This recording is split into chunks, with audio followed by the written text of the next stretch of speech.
The US government's allegedly set up a special security wing with the sole task of distancing Washington from any involvement in the 9/11 terrorist attacks.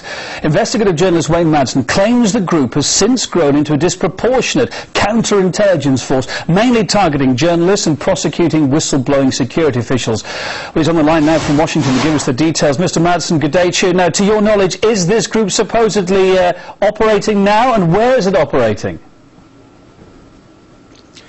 Well, it is operating now. It's the NSA security group called the Q Group. Its headquarters are within the National Security Agency headquarters in Fort Meade, Maryland. However, the group also works closely with FBI counterintelligence officers, as well as something I learned recently, local police department intelligence units. So it's a very large group, about 1,000 agents and informants employed by this secretive agency within a secretive agency, the NSA. To make this clear, when you're talking about the NSA, of course, you're talking about the American National Security Agency. You're saying this is emerging as a whole new branch of power within the US. Now, if that is true, who's it answerable to?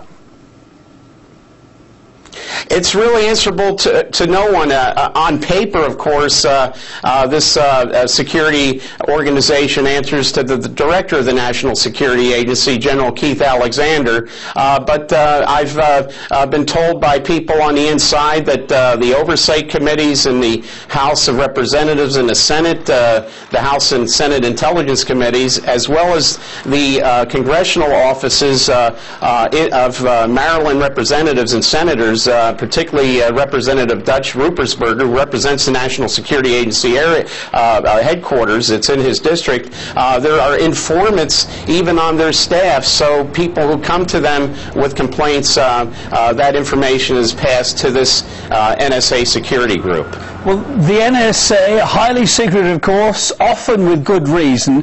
I must press you on this. What evidence do you have to suggest all these claims you are making? I've actually seen documentation about an organization, a program within NSA. It's a program called First Fruits, a database that keeps track of journalists who write about the National Security Agency, and also contains information about who they're talking to. It's a draconian organization. It's prosecuted several people who were just doing their jobs, the most egregious being Ken Ford, who was an Iraq signals intelligence officer working in the Iraqi shop, who discovered evidence that there was no weapons of mass destruction. He was set up in a sting operation by this Q group, and it's the most egregious case I've ever seen. He was convicted and sentenced to 7 years in prison based on a sting that involved a tainted jury pool, dirty judges, dirty prosecutors, and with the active involvement of this NSA security group. Not the only case, but the most egregious I've seen. Now, of course, the previous administration, George W. Bush, raced ahead with strengthening and intensifying the powers of security agencies in the US. How is the more liberal Obama administration dealing with this, then? Unfortunately, we've seen no change. The surveillance conducted by the Q Group at NSA continues. I've witnessed it myself quite recently. There's been no effort to curtail this organization. Unfortunately, NSA's power is growing because the Obama administration is now giving them new powers to conduct surveillance in cyberspace. They're placing the Cyber Command under the control of the National Security Agency. So no change. Actually, the powers of the NSA are expanding greatly under President Obama.